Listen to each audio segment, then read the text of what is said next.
राष्ट्रपति पनि भोलिको बालेन शाह हो भनिदिएको छ। होइन, बालेन शाहलाई त उनीहरूले सुरुवात भनेका छन्। एकजनाबाट परिवर्तन सम्भव छ कि? किन सम्भव छैन? देङ सियाओपिङले सम्भव बनाए, माओ त्से-तुङले सम्भव बनाए, ली कुवान यूले सम्भव बनाए, पाक चुङ-हीले सम्भव बनाए, महाथिर मोहम्मदले सम्भव गराए। अनि हाम्रोले चाहिँ किन सम्भव गराउँदैन त्यो कुरा? यो पनि त एउटै व्यक्तिले गरेको। पृथ्वीनारायण शाहले यो देश जोडे, राजा महेन्द्रले यसको पूर्वाधार खाड, दुईटाले त गरेको होइन नि त, एउटै व्यक्तिले गरेको नि। हुँदो रहेछ त एकजनाले चाह्यो भने इमान्दारपूर्वक हुँदो रहेछ त। महेन्द्रले जम्मा 10 वर्ष शासन गराए त हो नि। जुनकिरी एक्लै हिँड्छ नि बाबु, अन्धकारमा तलौले ज्योति छर्छ। जुनकिरी भनेको त्यो प्राणी हो, एकदम निष्पट अँध्यारो हुन्छ।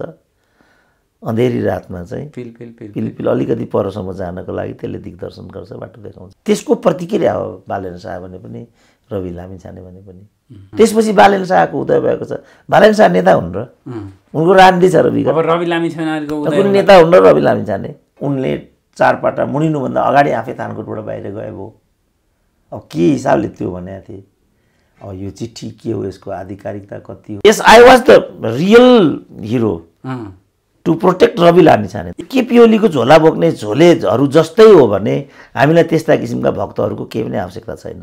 मैले सबैलाई, प्रचण्डहरूलाई पनि भने, तिमीहरू स्वास्नीवादीहरू, तिमीहरू एउटा थाङ्ने स्वास्नी बोकेर हिँड्छौ, राजनीतिको मञ्चमा तिम्रा जगल्टा स्वास्नीहरूको के अर्थ हुन्छ? यहाँसम्म कति वर्स्ट क्रिटिसिजम छ, सहे नि त उनीहरूले यो कुरा। अब यही आलोचना हामी बालेन शाहको नि गर्न चाहन्छौँ, गर्न पाइसके पाइँदैन। सबैलाई राजनीतिले चाहिँ लफन्याएर आफ्ना घरेलु कामदार जस्तो, सचिव होस्, राजदूत होस्, कोही होस्, आदेश पालक बने। अपराध पालक भन्नु न, आदेश त मुनिकोले पालन गरिहाल्नुपर्छ, तर आपराधिक काममा आफू जोडिने कि नजोडिने भन्ने कुरामा त सबैको अधिकार हुन्छ नि। आवाज सुन्नु, कमसेकम यी दलका नेताहरूले यत्रो मैले एउटा आलोचनाको स्वर दिएको छु, कमसेकम मलाई बागोजना कुटेका त छैनन् नि। त्यति त उनीहरूले मलाई सुविधा दिए नि त। त यिनीहरूले त्यति पनि दिएनन् भने त अनि हामीलाई यिनीहरू किन चाहियो त्यसो भने? भोलि राजनीतिले जनतालाई नोकरै ठानेको छ, जबकि जनता त मालिक हो नि। जनताले तिरेको करबाट तलब खाने यिनीहरू जनतालाई हप्काउने हैसियतमा त होइनन् नि। त यति चेतना पनि हामीले प्रवाह गर्न सकेका छैनौँ भनेपछि जनता त निराश छ नि। रविन्द्र मिश्र जस्तो रवि लामिछाने हुने त होइनन्, त्यस्तै हुने त होइनन् भन्ने एउटा आशंका छ। त्यो चाहिँ के हुनसक्छ? राष्ट्रिय अपराधी होइनन् यिनीहरू त। यो ठाउँमा जस्तो म हुने भए त जम्मै म तुरुङमा हालिदिन्थेँ। अनि एउटा व्यक्तिले गर्दैन केही कुरा। जस्तो यो सङ्घ र प्रदेशका निर्वाचनमा रवि लामिछानेहरू जस्ता व्यक्ति चाहिँ 1-2 जना प्रवेश गर्दा के कतिको प्रभावकारी रहन्छ? यी रवि रन्जु दर्शनहरू जुन सङ्घको निर्वाचनमा चाहिँ अगाडि बढ्छन् भनेका छन्, यिन चाहिँ दलहरूको लागि कतिको चुनौतीपूर्ण हुन्छ? त्यत्रो 14 वर्ष जेल बसेको मान्छे त यस्तो भएर निस्क्यो। उनीहरूले जुन किसिमको दुःख तकलिफ कमिटमेन्ट जनताको बिचमा गरे, तिनीहरू त यस्तो थाङ्ना भएर निस्कियो भने अब एउटा सामान्य व्यक्तिबाट तपाईँ के आशा गर्नुहुन्छ? त्यसकारण मैले भनेको छु यो प्रवृत्तिलाई 1 वर्ष काम गरिदिनुपर्छ। If they proved then it is already achieved, if not then there is benefit of doubt. नमस्ते, सुनौल नेपाल अनलाइन टिभी हेरेर बस्नुभएका सम्पूर्ण आदरणीय दर्शकहरूमा म मोहरा शर्मा। पछिल्लो समय राजनीतिमा एकपछि अर्का उतार चढावहरू र नयाँ नयाँ परिघटनाहरू बढिरहेका छन्। यही विषय बिचमा आज रवि लामिछानेले टेलिभिजन कार्यक्रम छोड्दै अब राजनीतिमा आउने घोषणा गर्नुभएको छ। अब यो उहाँको राजनीतिक यात्रा सुखद रहन्छ कि के रहन्छ, आम नेपाली समाजले त्यसलाई कसरी ओन गर्छ? आज हामी यही र पछिल्लो समय यो बजेट प्रकरणमा पनि बजेट चुहाएको, राजस्वका दरहरू परिवर्तन गर्न लागेको भन्ने विषय, त्यसै गरी अमेरिकी सेनाको नेपाल प्रवेशको विषय पनि निकै चर्को रूपमा आएको छ। आज हामी यी र यस्तै विषयमा कुराकानी गर्छौँ। हामीसँग हुनुहुन्छ प्राध्यापक डाक्टर सुरेन्द्र केसी। सर्वप्रथम उहाँलाई स्वागत गरौँ सुनौल नेपालमा। स्वागत छ डाक्टर साहब। ल, धन्यवाद। अब यो विशेष गरेर यो करका दरहरू परिवर्तन गरेको भनेर अर्थमन्त्रीमाथि जुन प्रतिपक्षी दलले चाहिँ आरोप लगायो मिडियाहरूमा आएको तथ्यका आधारमा, यो चाहिँ यस्तो हुनु चाहिँ देश र जनताको लागि अथवा अर्थतन्त्रको लागि कतिको प्रभाव अथवा के फरक पार्छ? अब यो त कल्पनै गर्न सकिँदैन, तर अब भएको के हो, अब शेरबहादुरले यसलाई कसरी लिन्छन्? उनै प्रधानमन्त्री हुन् अहिलेका नेपालका। अब कम्युनिस्टहरूको लागि त अब के, उनीहरूको लागि त कुनै तर यसलाई चाहिँ गम्भीर रूपमै लिइएन। संसदमा चाहिँ प्रतिपक्षी दलले उठायो, सत्ता पक्षले चाहिँ त्यसलाई त्यति रुचिको साथमा लिएन। लिन सक्यो त्यसो भने के भन्दा? जब उनीहरूले राजनीतिलाई जिम्मेवारीलाई नै ख्यालठट्टर ठान्छन् भने हामीले भनेर के पनि हुँदैन। तर यो चाहिँ अकल्पनीय कुरा हो, यो राष्ट्रिय अपराध नै हो। यस्तो कुरा पुष्टि भयो भने त्यो मान्छेको त निर्णय क्षमता र विश्वसनीयता नै समाप्त हुन्छ। तर अब यहाँ त जे गरे नि हुन्छ। मध्यराति विभिन्न खालका मान्छेहरू अर्थ मन्त्रालयमै गएर त्यहाँका कर्मचारीहरूलाई अर्थमन्त्रीको तर्फबाट निर्देशन दिएको भनेर जुन आयो नि, यो गम्भीर अपराध हो भनेपछि अनि विचार गर्नु न तपाईँ। अब यो त राष्ट्रिय अपराध हो सिधै। मध्यरातमा गएर अनि करका दर फेर्ने अथवा बजेटको प्रति बदल्ने, त्यसभित्रका धारा उपधाराहरू फ्याल्ने थप्ने हो भनेदेखि त अनि त्यो ब्रिफकेसमा रातो रिबनले बाँधेर अर्थमन्त्रीले गएर बजेट प्रस्तुत गर्नु के अर्थ भयो त? जे गरे पनि त भयो नि, खुलै लए पनि त्यसलाई जे गरे नि भयो नि। त्यसकारण यो चाहिँ एउटा संविधान। एक रातले त्यस्तो फरक पार्छ? एक रातले, एक रात भनेको त लामो समय हो। लङ्गेस्ट डे अफ जापान भन्ने एउटा किताब छ जापानको इतिहासमाथि लेखिएको। दोस्रो विश्वयुद्धको अन्तिम दिनको त्यो कुरा थियो। जापानको हिस्ट्रीमै सबभन्दा लङ्गेस्ट मानिन्छ त्यसलाई। तपाईँ एक दिनले नि त्यत्रो फरक पार्छ भन्नुहुन्छ।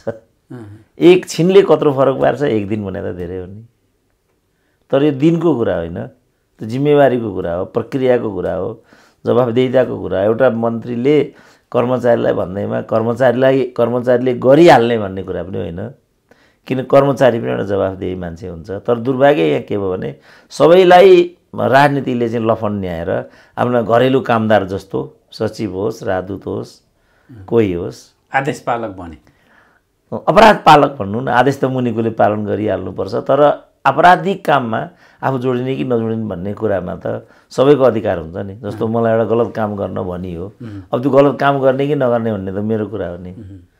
अब म पनि त्यो गलत कामको पछाडि चाहिँ लाग्न पट्टी उद्धत भएँ भने त्यो चाहिँ अत्यन्तै आपत्तिजनक कुरा हो र हाम्रो देशमा त्यो हाबी छ। विश्वविद्यालय पनि यस्तो भयो भने थियो। यो जुन तपाईँले मन्त्रीको कुरा गर्नुभएको छ, धेरै वर्ष पहिला त्रिभुवन विश्वविद्यालयमा एउटा प्राध्यापक पदमा प्रतिस्पर्धा गरेको व्यक्ति, जो अहिले त्रिभुवन विश्वविद्यालयकै नीति निर्णयमा पनि छ दुर्भाग्यले, त्यो व्यक्तिले यसरी नै झ्याल फोडेर चाहिँ त्यहाँ डकुमेन्टेसन गर्ने एउटा हरकत गरेको थियो भनिन्थ्यो। पहिला सब्मिट गरिसक्यो, त्यो सब्मिट गरेको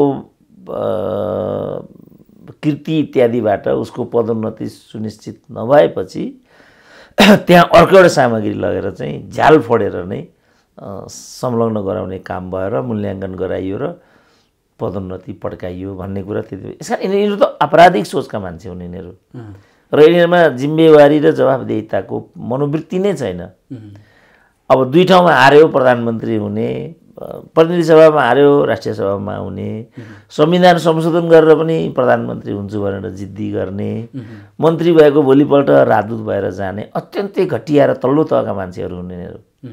अब यस्ता मान्छेबाट तपाईँ योभन्दा अर्को त अपेक्षै गर्न सक्नुहुन्न। यो डिबेटै मैले लेख्दा बेकार छ। यिनीहरू यस्तै मान्छे हुन्, यहाँबाट केही आशा गर्नुकै केही अर्थ भन्दैन।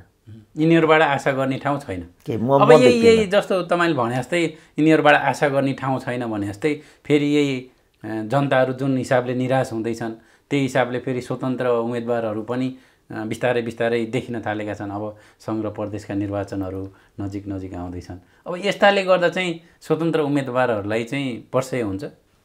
अब त्यो त देखियो। अब काठमाडौँमा बालेन शाहले जित्नु भनेको त त्यही नै कुरा हो। अब काठमाडौँको मेयर भनेको त महत्त्वपूर्ण नै हुन्छ होइन। हालाकि यिनीहरूले त्यसलाई कुनै गरिमाको पद रहन दिएका छैनन्। प्रधानमन्त्रीकै के इज्जत छ हाम्रो देशमा, कसको पो के छ र हाम्रो देशमा होइन। सबै जोकर जस्तो लाग्छ मलाई त। केही मतलबको कुरा त भएन। तर दुनियाँले त प्रधानमन्त्री नै हो भन्न ठान्छ, मेयरै हो भन्न ठान्छ, प्रहरीको आइजी नै हो भन्न ठान्छ, कमान्डर इन चिफ नै हो भन्न ठान्छ नि त। हो त्यहाँ चाहिँ हामी कसरी उभिने होला, यो चाहिँ एउटा विषय भयो। अब नेपालमा त अब यस्तो कुरा भयो। अब यही बिचमा रवि लामिछानेले पनि टेलिभिजन यात्रालाई चाहिँ पूर्ण विराम लगाउँदै राजनीतिक यात्रा गर्छु भनेर आजबाट जुन घोषणा गरेर आउनुभयो, यसलाई चाहिँ कसरी हेर्नुहुन्छ? त्यो अब अहिले त्यो दौर चलिरहेछ होइन। अब दौरको रूपमा अर्को दौर मात्रै भयो भने त त्यसको के अर्थ बन्छ र। तर त्यो चाहिँ तात्विक र सार्थक भयो भने बल्ल त्यसको अर्थ बन्छ। अब त्यसपछि त्यो अर्थलाई उहाँहरूले परिणामदायी बनाउनुहुन्छ कि बनाउनुहुन्न त्यो चाहिँ अब हाम्रो लागि चासोको विषय हुन्छ। अब को आयो को गयो त्यो चासोको विषय हुँदैन। जस्तै यो सङ्घ र प्रदेशका निर्वाचनमा रवि लामिछानेहरू जस्ता व्यक्ति चाहिँ 1-2 जना प्रवेश गर्दा के कतिको प्रभावकारी रहन्छ त? त्यो प्रभावकारी त हुँदैन, तर त्यो एउटा प्रतिक्रियाको रूपमा घटना घट्छ।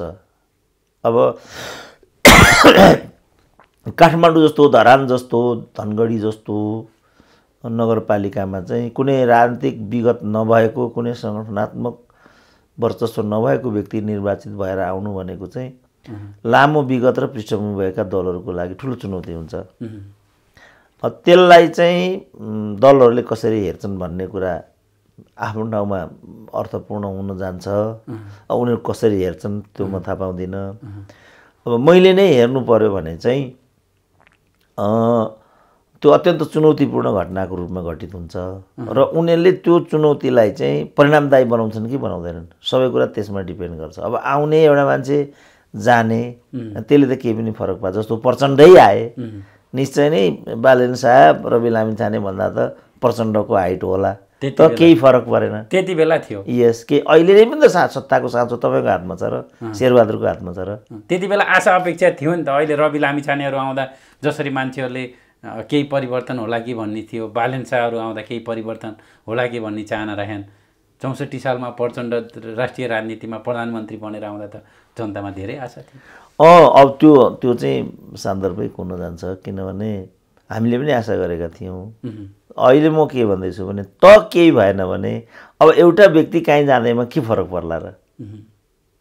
तर जनताको आवाज चाहिँ बोल्न सक्छ त्यो म भन्न सक्दिनँ, किनभने उनीहरूको मैले भने नि अब यत्रो 14 वर्ष जेल बसेको मान्छे त यस्तो भएर निस्क्यो।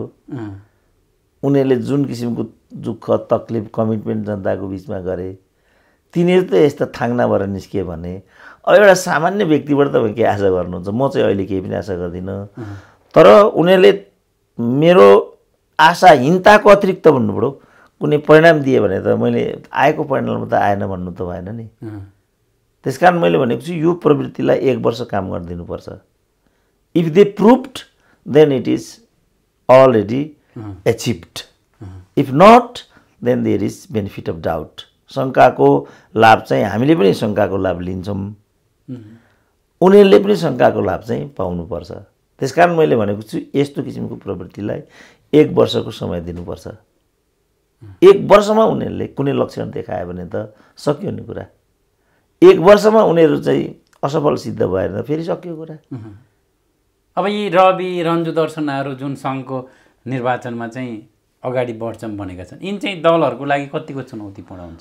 अब यसलाई मान्ने हो भने त चुनौती। अब धरान जस्तोमा 16 सालदेखिको वर्चस्व धरानमा वामपन्थीको एउटा फिट्टो व्यक्तिले जितिदियो। काठमाडौँमा त्यस्तै हो, एउटा नामै नसुनेको व्यक्तिले जितिदियो। अब यो त ढुङ्गामा तलाउमा हानेको ढुङ्गा जस्तो हो, यसले एउटा तरङ्ग। तर यसले फेरि उत्साहित बना अहिलेको निर्वाचनमा अब स्वतन्त्र उम्मेदवारहरूलाई यी परिणामहरूले चाहिँ जनताले विकल्प खोजेछन् भन्ने हिसाबले नयाँ उठ्नेहरूलाई पनि उत्साहित बनायो र एकपछि अर्को घोषणा गर्दै। त्यसको के अर्थ छ र भने त्यसले परिणाम दिन्छ कि दिँदैन त्यसको मात्रै प्रतीक्षारत अर्थ हुन्छ। भनेको बालेन शाह हर्कहरूले चाहिँ परिणाम दिए भने सक्यो कुरा, हामीले कराएर हुँदैन, किनभने ठुलो चुनौती हुन्छ। अब त्यसलाई प्रमाणित गऱ्यो भने हुन्छ, प्रमाणित गरेन भने त एउटा झन्निराशा हो। यही मैले भनेको झन्निराशा थपिन्छ। जस्तो मलाई नै पनि भने हो 2 वर्ष पहिला कति मेरा शुभचिन्तकहरूले तपाईँ काठमाडौँमा घोषणा मात्रै गर्नुहोस् तपाईँको जित सुनिश्चित छ, के सहयोग चाहिन्छ त्यो उपलब्ध हुन्छ भने। मैले के सोचेँ भने अब त्यो त एउटा व्यक्तिले त्यहाँ गएर, किनभने त्यो यति विकृत र भ्रष्ट भएको छ त्यो संस्था, तपाईँ केही पनि गर्न सक्नुहुन्न तपाईँ त्यहाँ गएर, किनभने हरेक इन्चमा चाहिँ व्यवधान छ। त्यो शक्ति प्रयोग गर्नुपर्छ, शक्ति प्रयोग गर्ने स्थिति छैन अहिले। किन सबैले मानव अधिकार भन्छन्, कसैले ट्रेड युनियन अधिकार भन्छन्, कसैले प्रेस स्वतन्त्रता भन्छन्, कसैले के भन्ने तपाईँ लड्नु त। अब हिजो बालेनलाई प्रेसलाई राम्रो ऊ नगरेको भनेर आइगयो कुरा आयो। अब त्यस्तो बेलामा निराशा थपिन्छ। मैले त्यो निराशा थप्नु हुँदैन, अझै मेहनत गर्नुपर्छ भन्ने स्कुल अफ थटले गर्दाखेरि म त्यो उम्मेदवारीपट्टि अहिले पनि म सोचिरहेको छैन। तर तपाईँलाई पनि दबाब त छ फेरि, त्यही तर मेरो पोजिसन तपाईँसँग आशा पनि छ जनताहरूको, जसरी रविसँग आशा गरेछन् तपाईँसँग पनि आशा। अब मैले भोलि निराशा थपेँ भने अनि यो पनि केही रहन्छ भन्ने कुरा हुन्छ, त्यसले त अझ जनतालाई निराश बनाउँछ। जस्तो यही जो बालेन शाहहरूको अरूको कुरा छ होइन, जस्तो अब रवि लामिछाने भन्दा पनि साउन्ड होइन रविन्द्र मिश्र, तपाईँ देखिरहनु भएको छ के भयो। अब यस्तो किसिमको एक्सपेरिमेन्टले त निराशा घट्दैन बढेरै जान्छ। अनि यो मैले देख्दा गलत भूमिका हुन्छ हाम्रो, यो काम हामीले गर्नु हुँदैन भन्ने स्कुल अफ थट हो मेरो चाहिँ। अब साथीहरूको के हो त्यो त म भन्न सक्दिनँ। कतै कतै फेरि आशंकाहरू तपाईँले आशंका भर्खर गरे जस्तो रविन्द्र मिश्र जस्तो रवि लामिछाने हुने त होइनन्, त्यस्तै हुने त होइनन् भन्ने एउटा आशंका छ, त्यो चाहिँ के हुनसक्छ? त्यो होइन, अब त्यो सबै हुनसक्छ, किनभने मैले भने नि राजनीति भनेको त हठात आउने कुरा होइन। यस्ता किसिमका परिघटनाहरू संसारमा अन्यत्र पनि देखिन्छन्। उनीहरू आउँछन्, जस्तो युक्रेनकै कुरा गर्नुहोस्, एउटा साधारण हास्य पात्र भन्ने छ अहिलेको राष्ट्रपति। अब एकातिरबाट हेर्दाखेरि रुसको हस्तक्षेपको विरुद्ध प्रतिरोध गरे भन्ने गौरवको गाथा पनि गाउन सकिन्छ, अर्कातिरबाट अर्कातिरबाट युक्रेन त खत्तम उठ्ने नसक्ने ठाउँमा युक्रेन पुग्यो। त्यसकारण यस्ता किसिमका पात्रहरू यदाकदा इतिहासमा आउँछन्, देखा पर्छन्। अब कमैले मात्रै स्वयंलाई पुष्टि गर्न सकेको इतिहासको पानाहरूले देखाउँछ। जस्तो अहिले छ नि कतिपय मान्छेहरूले चाहिँ अहिलेको राजनीतिक नेतृत्व, अहिलेको जनताहरूको निराशा, यसले गर्दा प्रत्यक्ष कार्यकारी निर्वाचित राष्ट्रपति अथवा प्रत्यक्ष निर्वाचित कार्यकारी प्रधानमन्त्री भएको भए यी नेताहरूको चाहिँ विकल्प खोज्दै भन्छन्। तपाईँले पनि प्रत्यक्ष कार्यकारी भयो भने मेरो भोट जनतालाई एउटा आशा हुन्छ भन्नुभयो। यदि त्यो भएको भए के हुन्थ्यो नेपाली? होइन, त्यहाँ जस्तो मैले कुरा गरेँ होइन, त्यहाँ म पुग्छु कि पुग्दिनँ भन्ने कुरा हुन्छ। कुनै अर्को पुग्यो भने, यस्तै निस्क्यो भने फेरि के हुन्छ त? त्यसकारण इमान्दारी त आजको प्रश्न हो। प्रचण्ड यस्ता होलान्, बाबुराम यस्ता होलान्, कसै कल्पना थियो त? केपी ओलीले जुन 2/3 यसरी मास्लान् भन्ने कुरा, वामपन्थ यति बेइमान होला भन्ने कुरा कसैले कल्पना गरेको थियो त? त्यत्रो वामपन्थ, त्यत्रो वामपन्थी शक्ति तपाईँ देखिरहनु बजारमा उनीहरूको कस्तो अवस्था छ भनेदेखि अब एउटा व्यक्ति के होला के नहोला ग्यारेन्टी गर्न सकिन्छ? त्यसकारण विश्वसनीयता आजको महत्त्वपूर्ण प्रश्न हो। कोही पनि मान्छे कति विश्वसनीय छ, बालेन कतिको भरपर्दो हुन सक्छन् भोलि, त्यो साह्रै ठुलो अहम प्रश्न हो। त उनीहरूले त्यो चिजलाई पुष्टि गरे भने अब मैले हुन्छ भनेर पनि हुँदैन, हुँदैन भनेर पनि हुँदैन। व्यवहारद्वारा चाहिँ उनीहरूले के हामीलाई नतिजा दिन्छन्। यदि प्रत्यक्ष कार्यकारी राष्ट्रपति अथवा प्रधानमन्त्री पद्धति हुन्थ्यो भने ठुलो चुनौती चाहिँ हुन्थ्यो होइन अहिलेको अवस्था? होइन, अब त्यसलाई त्यो पदलाई सार्थक बनाउन सक्यो भने अनि चुनौती हुने हो। तर चुनावमै चुनौती हुन्थ्यो नि त, चुनावमै नेताहरूलाई चाहिँ ठुलो चुनौती। त्यो त अहिले नै भइरहेको छ। बालेन जस्तो एउटा व्यक्तिले यत्रो संस्थालाई चाहिँ, त्यो त एउटा नगरपालिकाको महानगरपालिकाको भयो, सिङ्गो राष्ट्रको प्रत्यक्ष निर्वाचित कार्यकारी प्रधानमन्त्रीको होइन। बालेन शाहलाई त उनीहरूले सुरुवात भनेका छन्। भीम उपाध्याय जस्तो नेपाल सरकारको सचिव भइसकेको व्यक्तिले राष्ट्रपति पनि भोलिको बालेन शाह हो भनिदिएको छ। अथवा के गर्नुहुन्छ? त्यसकारणले मेरो चासो चाहिँ के भने साँच्चै बालेन शाहले त्यो वादालाई पुरा गर्छन् त, त्यो अपेक्षालाई पुरा गर्छन् त?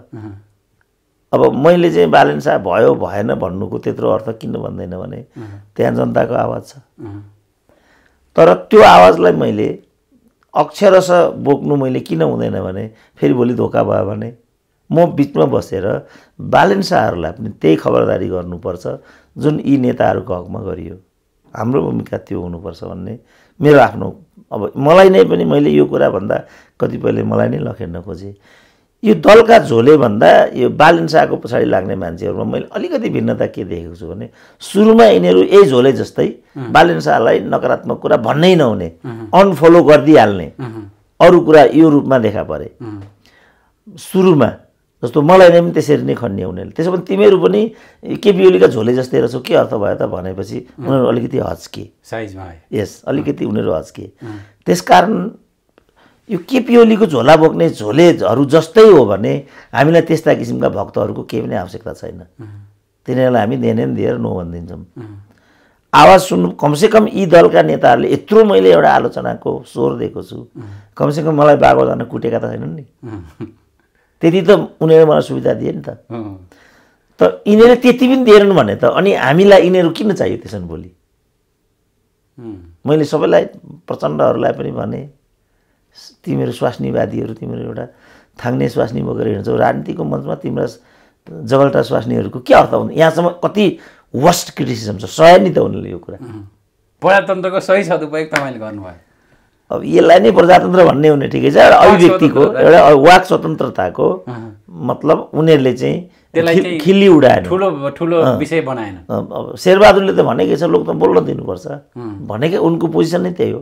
केपी ओलीका पालामा अझ केपी ओली बोल्नै दिनुहुन्न कि भने जस्तो, किनभने उदण्ड संस्कार छ नि त केपी ओलीको त।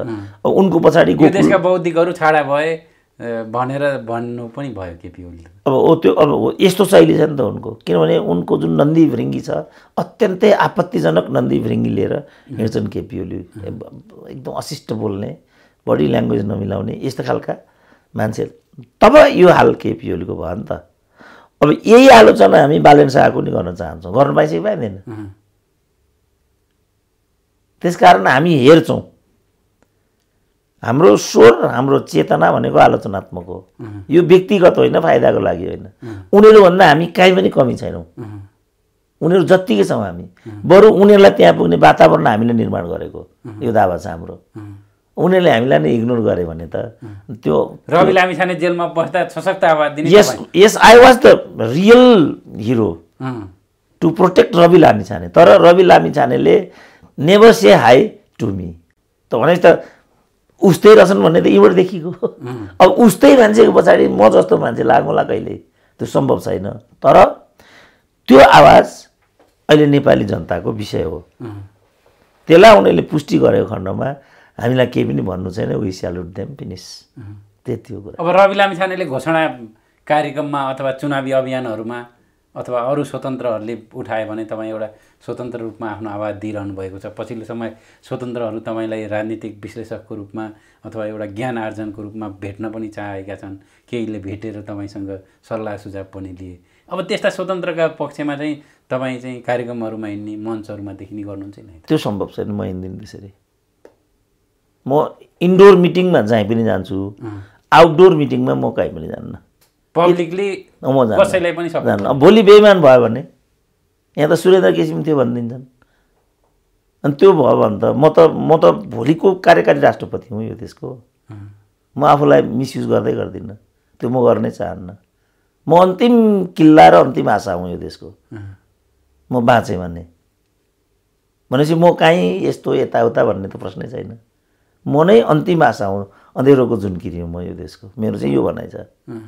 अब साथीहरू त्योभन्दा पहिला त्यस्ता जुनकिरीहरू त तपाईँले लिएर हिँड्न पर्यो। फेरि तपाईँले जुनकिरी एक्लै हिँड्छ नि बाबु, अन्धकारमा तलौले ज्योति छर्छ। जुनकिरी भनेको त्यो प्राणी हो, एकदम निष्पट अँध्यारो हुन्छ, अँधेरी रातमा चाहिँ पिलपिल अलिकति परसम्म जानको लागि त्यसले दिग्दर्शन गर्छ, बाटो देखाउँछ। म त्यही व्यक्ति हुँ। तपाईँ कसैलाई सपोर्ट गर्नु होइन, सपोर्ट विरोध गर्ने कुरा होइन, म कन्डेम गर्दिनँ कसैलाई पनि।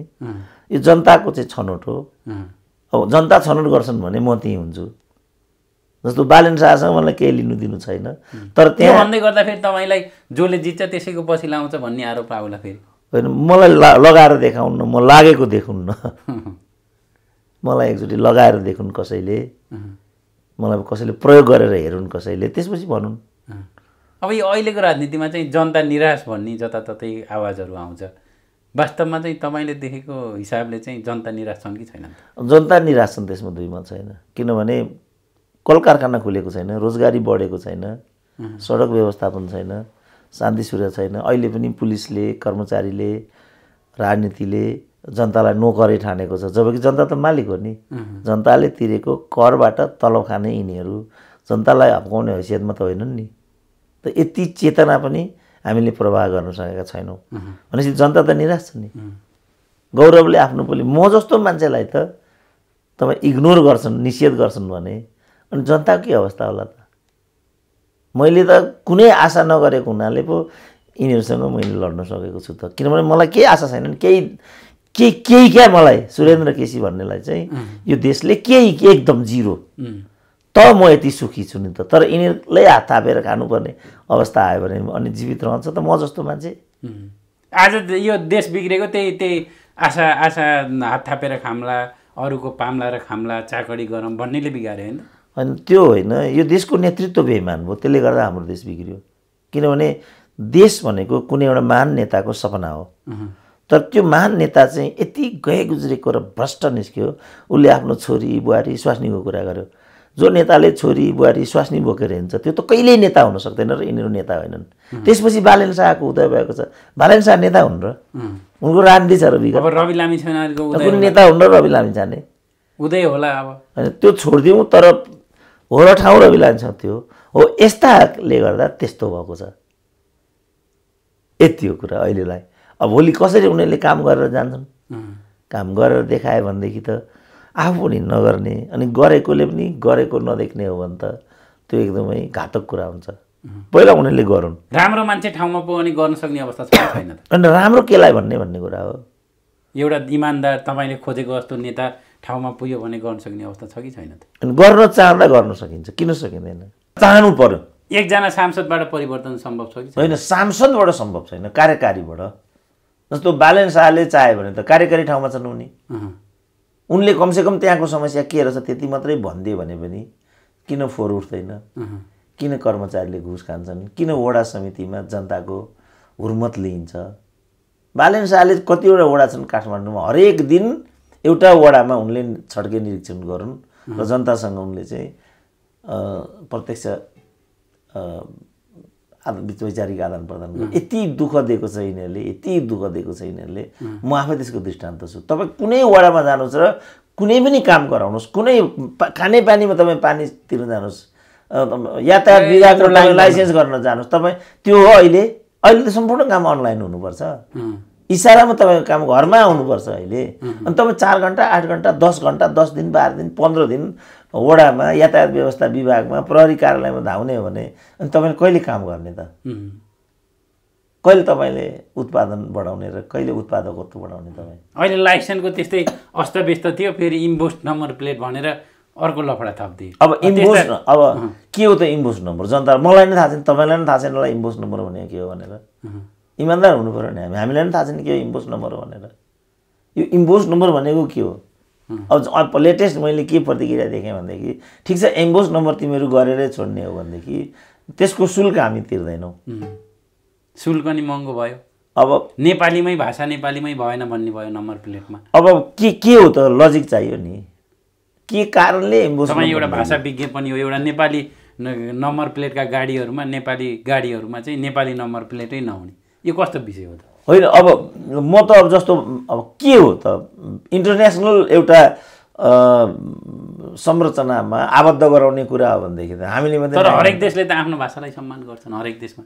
तपाईँ यत्रो देशहरू होइन, म अहिले अब मैले भारतको 7वटा प्रान्त घुमेर अहिले मात्रै आइरहेको छु। कहीँ पनि मैले हिन्दी देखिनँ, इङ्ग्लिसै देखेँ। तपाईँले भन्नुहुन्छ र 7वटा प्रान्त त म आजै मात्रै घुमेर आइरहेको छु भारतबाट। कहीँ पनि मैले हिन्दीमा नेम प्लेट देखिनँ, इङ्ग्लिसमै देखेँ। अब प्रश्न आयो, हामी इङ्ग्लिसमा गयौँ भने त्यो जाँदा नेपाली भाषालाई घात हुन्छ कि त्यो राष्ट्रियतासँग जोडिएको विषय हुन्छ कि हुँदैन भन्ने डिबेट हो यो। अब पहिला सरकारले प्रश्न पार्नु पऱ्यो, यो हो कि किन ल्याउँदैछौ तिमीहरू? यो खालि पैसाको मात्रै खेल हो कि यसमा कुनै अन्तर्राष्ट्रिय एउटा राष्ट्रिय सुरक्षाको महत्त्वको विषय, राष्ट्रिय सुरक्षा हो कि चिप्स प्रयोग गर्ने, त्योबाट चाहिँ गाडी कहाँ छ भने ट्र्याकिङ गर्न सक्ने, अपराधीहरू पत्ता लगाउन सक्ने, अथवा हराएका सवारी साधनहरू तुरुन्त भेट्न सक्ने, यस्तो खालको कन्सेप्ट छ। अब पहिला एमआरपीमा पनि यही भन्थे, एमआरपी होइन यही भन्थे र चिप्स जुन कम्पनीले बनायो त्यस्तो तिनको हातमा हुन्छ। त्यो अहिले एक्सपायर भइसक्यो, अब इलेक्ट्रोनिक्स पासवर्ड त्यसलाई यो हुँदैन भने एकचोटि त्यो गऱ्यो भने यिनीहरू लडाइँ गरे, त्यसपछि ई पासपोर्ट आयो होइन। अब यो त अब अदरवाइज तपाईँ भन्नुहोस् न, जहिले चाहिँ कोभिड कार्ड, अब कोभिड कार्ड बिना तपाईँलाई अर्को मुलुकमा इन्ट्री हुन दिँदैन। र नागरिक देशवासीहरू के भन्छन्, इभन अमेरिका युरोपका नागरिकहरू, यो त हाम्रो अधिकारको कुरा हो, हाम्रो आत्मनिर्णयको अधिकारको कुरा हो, हामी कोभिड इन्जेक्सन लगाउँदैनौँ मान्छेले भनिरहेछ। अब जस्तो तपाईँ यहाँ म योचोटि इन्डिया गएको मेरो कोभिड कार्ड चाहिँ गोजीमै थियो। अब कोभिड कार्ड देखाऊ भन्यो भने त तीबाट मलाई फिर्ता पठाइदिन्छ कि मैले कोभिड कार्ड देखाउनु पऱ्यो कि मैले अन्यथा मैले विदेश भ्रमण निस्किनु भएन। अब एम्बोस भएर आउँ कि तिमीहरू एम्बोसमा जोड जस्तो आइकाउ छ होइन। अब अरू इन्टरनेसनल जति पनि कोड अफ कन्डक्टहरू छन् अब त्योसँग तपाईँ चाहिँ जोडिनु भयो। जस्तो अब आइकाउको कारणले हाम्रो नेपालको चाहिँ युरोप सेक्टर ब्ल्याक लिस्टमा छ। अब जबरजस्ती म युरोप जान्छु भन्दा हुन्छ र? तपाईँले युरोपमा सेवा विस्तार गर्ने हो भने तपाईँले आइकाउको चाहिँ डोरीबाट के अरे करिडोरबाट तपाईँले छिर्नुपर्छ।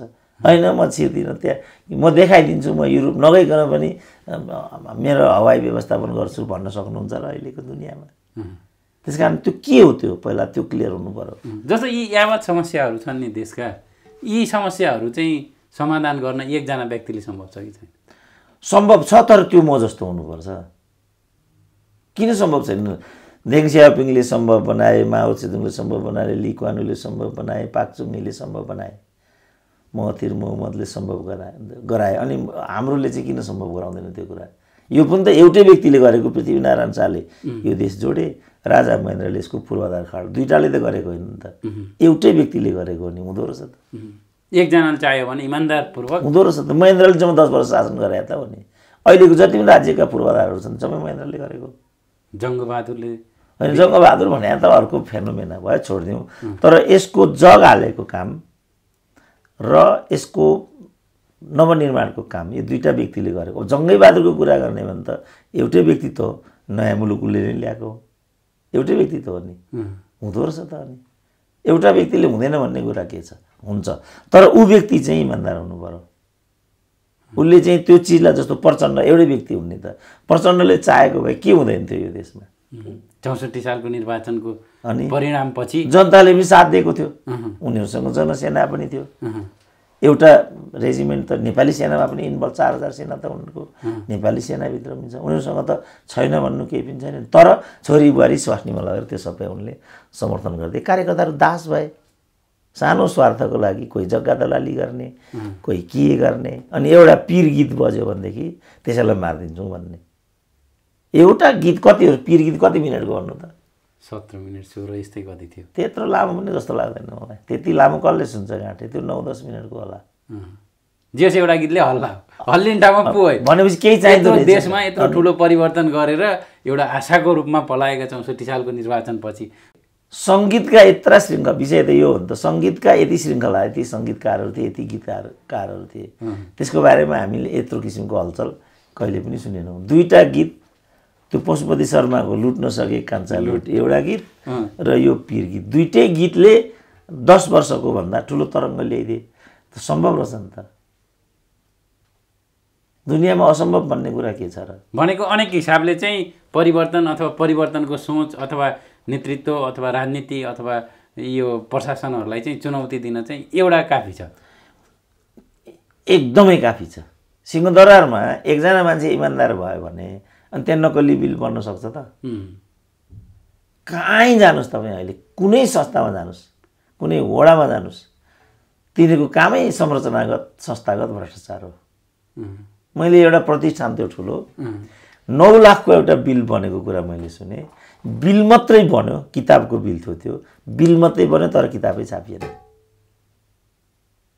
अब तपाईँ बालोटारको फाइल देखिरहनु भएको छ। अख्तियारको एउटा सहसचिव आफै अख्तियारद्वारा रङ्गे हात पक्राउनु पर्यो। अख्तियारको सहसचिव आफै सहसचिव। अब आयुक्त त्यत्रो कत्रो, अब तपाईँ अब के भन्नुहुन्छ? अब यहाँ अब कसै कारबाही हुन्छ त? बालोटार फाइलको विषयले नै केपी ओलीको सरकार गएको भन्ने छ। अब तपाईँ एउटा नेताले 7वटा 10वटा गाडी लिएर हिँडेको हुन्छ, एउटा कर्मचारीले 3वटा 4वटा। ऊ विद्युत विभाग जानु त, विद्युत विभागको कामै राम्रो, मेलम्चीको कामै राम्रो गाडी लिएर नेतालाई उपलब्ध गराउने हो। त्यसको सारा कोपमा आज मेलम्ची पऱ्यो, हामीले 16 घन्टा लोड सेडिङ बिहोर्नु पऱ्यो। यही हो नि सत्य त। अब तपाईँ यस जिउँदो सत्यलाई पनि कोही मान्दैन। यो पद नपाउने मानिसहरूको कुण्डा भन्ने रूपमा बुझ्छ भने राष्ट्रिय अपराधी होइन नि यिनीहरू? त यो ठाउँमा जस्तो म हुने भए त जम्मै म तुरुङमा हालिदिन्थेँ। अनि एउटा व्यक्तिले गर्दैन केही कुरा।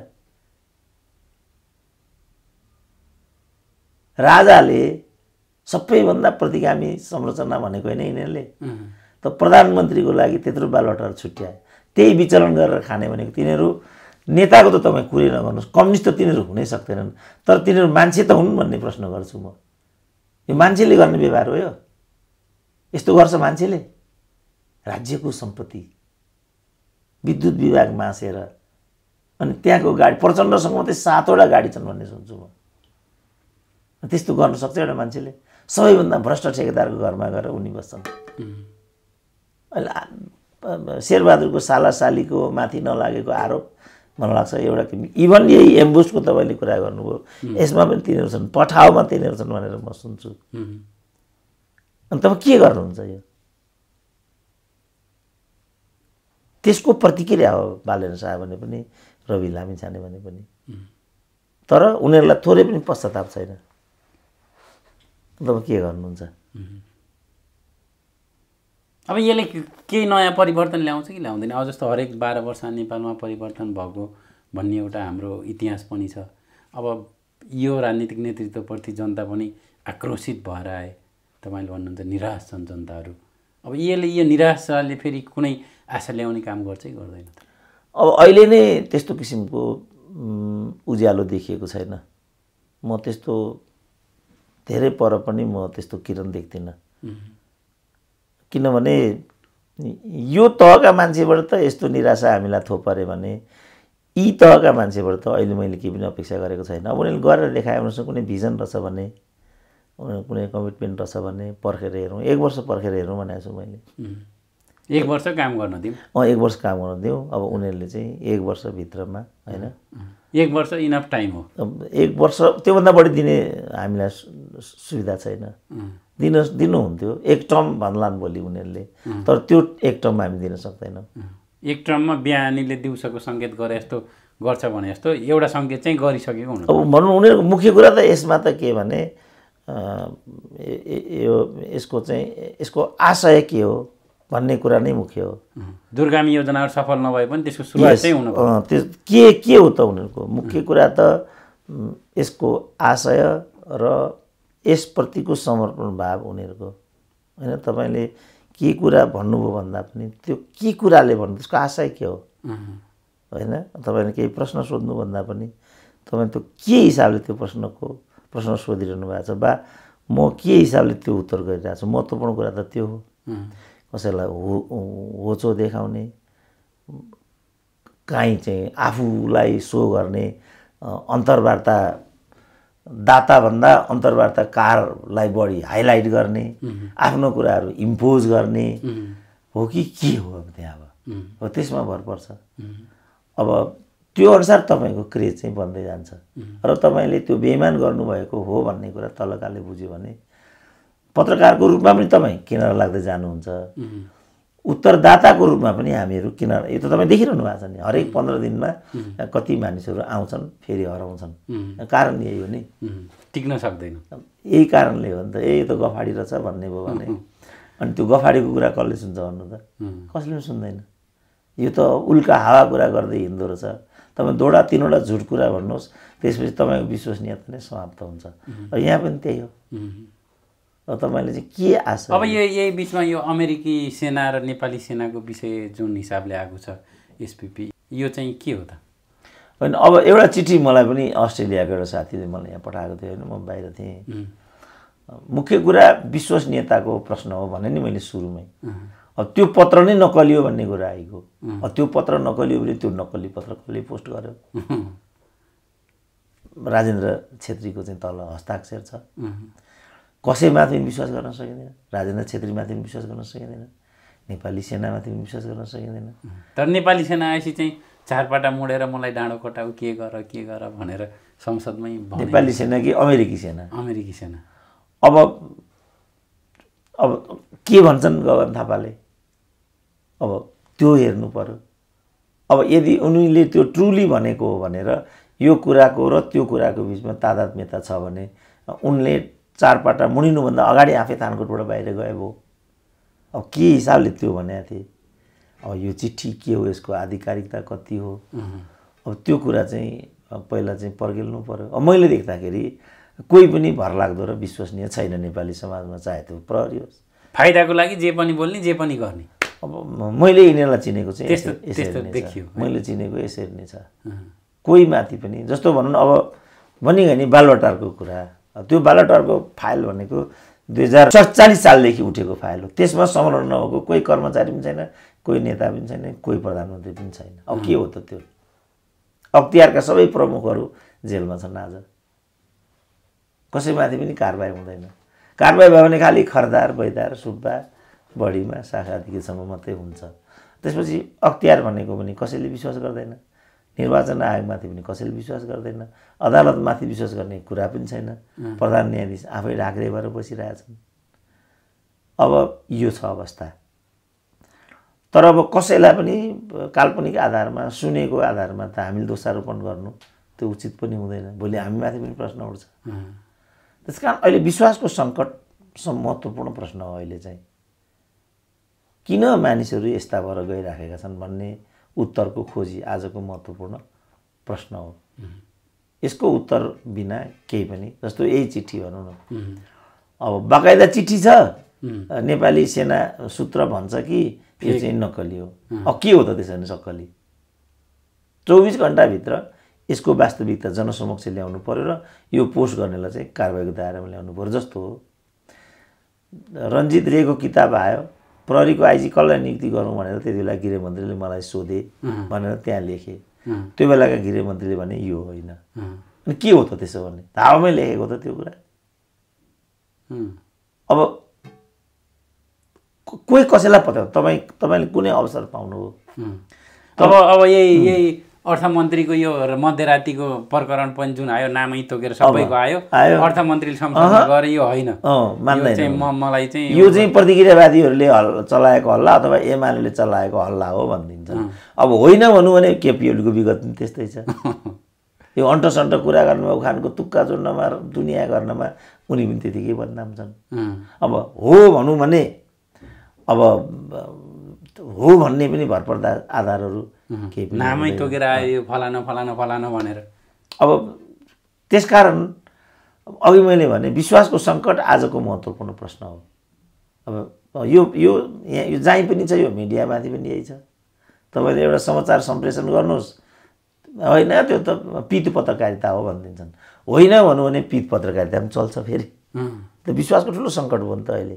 बौद्धिक वर्गमाथि नै कत्रो प्रश्न छ। सत्यता के हो? एउटा विषय आयो भने एउटा विज्ञले एकतिर बोलिदिन्छ, अर्को विज्ञले अर्कोतिर बोलिदिन्छ। अब गाह्रो भयो नि त। त्यस कारण मैले भनेको छु के भने, यदि कसैले पनि बौद्धिक भन्छ तर विवेक प्रयोग गर्दैन भने त्यो बौद्धिकै हुन सक्दैन। र जो पार्टीको झोले हुन्छ, पार्टीको कार्ड बोकेर हिँड्ने बौद्धिकै हुँदैन। वकिलहरू त्यसरी विभाजित, मैले यो व्याख्या गरेको छु होइन। अब वकिलको त कामै त्यही हो, झुटलाई सच, सचलाई झुट भन्ने नै वकिल हुन्छ। अब होइन भने त जिल्ला अदालत एउटा निर्णय गर्छ, पुनरावृत्ति दोस्रो अदालत गर्छ, सर्वोच्चले तेस्रो अदालत गर्छ। धारा संविधानको ऐन नियमको त्यही धाराले प्रयोग गरेको हुन्छ। यति हद त नहुनुपर्ने हो। अपराध एउटै हुन्छ, अपराध एउटै हुन्छ। अब महरालाई नै भनौँ न, अब सुरुमा त्यसो गरे, उनको क्यारियर सिद्ध्याइदिए, त्यसपछि त्यही अदालतले उनलाई क्लिन चिट दियो। अब यदि उनलाई क्लिन चिट दिने हो भने त जुन अपूरणीय क्षति उनीमाथि भयो त्यसको पूर्ति त हुनु पर्यो नि त। त्यो नगर्नाले फेरि पल्साहरू भए। त्यसपछि यत्रो ब्युटी कन्टेस्ट गरे यिनीहरूले। ब्युटीभित्र अनेक किसिमको सुन्दरता होला भन्ने समाजको अपेक्षा, तर त्योभित्र कति कुरूपता रहेछ भन्ने कुरा फेरि यो अर्को एउटा केसले चाहिँ देखायो।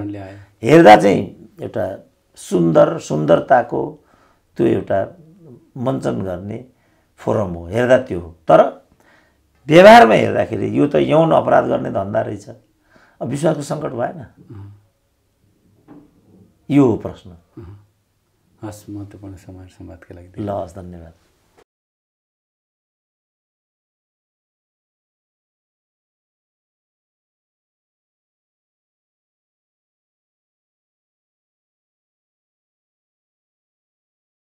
हामी सबै कुनै न कुनै रूपले चाहिँ आन्दोलनमा सहभागी भयौँ।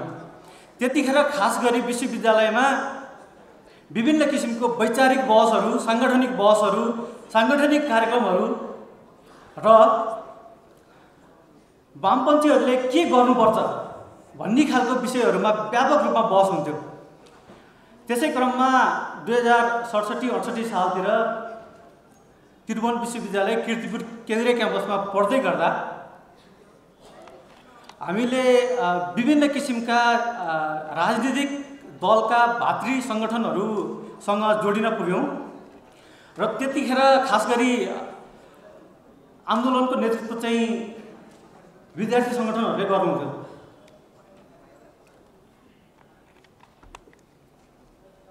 त्यो क्रममा बिस्तारै आन्दोलनहरू हुँदै गए र हामीले देख्यौँ 2065 साल ताका हुनुपर्छ सोभियो निर्वाचन व्यापक रूपमा देशव्यापी भएको थियो। त्यसपछिको सोभियो निर्वाचनहरू नियमित हुन छोडे। मैले यो सन्दर्भ किन पनि उठाइरहेको छु भने सोभियो निर्वाचन हुँदै गर्दाखेरि चाहिँ विश्वविद्यालयहरूमा व्यापक रूपमा राजनीतिक, सामाजिक, आर्थिक, सांस्कृतिक लगायतका मुद्दाहरू चाहिँ मुद्दाको रूपमा, कार्यक्रमको रूपमा चाहिँ व्यापक रूपमा बहस हुने गर्दथ्यो। तर जब जब राजनीतिक दलहरू आफ्नो मूल एजेन्डाबाट चाहिँ बिस्तारै विमुख हुँदै गए, त्यसपछि विश्वविद्यालयमा पनि विद्यार्थी आन्दोलन सकिँदै गयो, विमुख हुँदै गयो। यो पृष्ठभूमिमा हामीले अहिले देख्छौँ विश्वविद्यालयमा फुटकर रूपमा केही कार्यक्रमहरू त हुन्छन्, तर सङ्गठित रूपमा, व्यापक जनपरिचालनको रूपमा, व्यापक विद्यार्थी परिचालनको रूपमा हामीले कार्यक्रमहरू भएको पाउँदैनौँ। यही सन्दर्भमा हामी केही वाम ओरिएन्टेड विद्यार्थी साथीहरू, पूर्व विद्यार्थी साथीहरू मिलेर नेपालको कम्युनिस्ट आन्दोलन अब यो फुटको सिलसिलालाई अन्त्य गर्नुपर्छ, अब एक भएर जानुपर्छ भन्ने खालको महसुस भइसकेपछि हामीले यो युवा वाम बहस भन्ने कार्यक्रम मार्फत हामी आज तपाईहरू अगाडि आएका छौँ। मैले अघि नै भने 70 सालको इतिहासमा मूलतः नेपालको कम्युनिस्ट आन्दोलन फुटको राजनीति, फुटको चाहिँ श्रृङ्खला देख्दै गर्दा हामीमा 2075 साल ताका एउटा झिनो भए पनि आशा जगाउने खालको घटना घट्यो। अहिलेलाई त्यो घटनाकै रूपमा बुझ्दा नि हुन्छ, किनभने त्यो एकता अब रहेन हामीसँग। र खास गरी मैले यो 75 साल पछिको 74को सायद 74मा चुनाव भयो, 74को चुनाव ताका गरिएको जुन खालको गठबन्धन थियो र पछि मूलतः त्यो पार्टी एकीकरणमा पुग्यो, कम्युनिस्ट आन्दोलनमा भएको सबैभन्दा ठुलो एकता थियो त्यो मेरो विचारमा चाहिँ। त्यसकारणले त्यो एकता ऐतिहासिक थियो। हामीले देख्यौँ 2074 सालको आम निर्वाचन र त्यसपछि भर्खरै सकिएको स्थानीय निर्वाचन। यो भर्खरै सकिएको स्थानीय निर्वाचन र 2074 सालको सङ्घीय निर्वाचनको दुईवटा निर्वाचनको परिणाम हेर्दाखेरि वामपन्थीहरू मिल्दा झन्डै 2/3 बहुमत सहितको सत्ता प्राप्त भएको थियो। खास गरी त्यो सत्ता हुन बाँकी थियो, तर त्यो लगभग सत्ताको नजिक थियो। तर अब यसमा दोष कसलाई दिने, यसको बारेमा बहस हाम्रा वक्ताहरूले गर्नुहुनेछ। दोष भन्दा पनि हामी मार्क्सवादीहरू ठोस परिस्थितिको ठोस विश्लेषण गर्छौँ भन्छौँ र आजको वक्ताहरूलाई मेरो अनुरोध पनि यही छ कि तपाईहरू आजको कम्युनिस्ट आन्दोलन सङ्कट र अबको बाटोमा ठोस विश्लेषण गरिदिनुहोस्, ताकि हामीले ठोस यसको समाधानमा पनि हामी जान सकौँ। त्यसकारणले कम्युनिस्टहरू भनेको, मैले भन्ने बेला बेलामा साथीहरूलाई भन्ने गर्छु, कम्युनिस्टहरू भनेको भौतिकवादी हुन्छन्। त्यस अर्थमा चाहिँ हामीले अरूले भने जस्तो यसो गरिदिइहालौँ न त के हुन्छ, अथवा नेपालीमा उखान छ नि, आया गयो झटारो, त्यस्तो होइन। हामी खास परिस्थितिको ठोस विश्लेषण गर्ने भएको हुनाले हिजोको एकता के थियो र आजको विग्रह के हो र हामीले गर्नुपर्ने के हो, यो विषयमा आजको वक्ताहरूले स्पष्ट रूपमा बोल्नुहुनेछ भन्ने मैले विश्वास लिएको छु। मलाई अलिकति व्यक्तिगत अनुभव यहाँ जोड्न मन लाग्यो। यसपटकको स्थानीय निर्वाचनमा मेरो आफ्नो निर्वाचन क्षेत्र भरतपुर थियो। यो स्थानीय निर्वाचन र अघिल्लो 74 सालको सङ्घीय निर्वाचनमा दुईवटा पार्टीका गठबन्धनको हिसाबले दुईवटा पार्टीका अलग अलग उम्मेदवारहरू सङ्घ र प्रदेशमा गएर उठ्नु भएको थियो।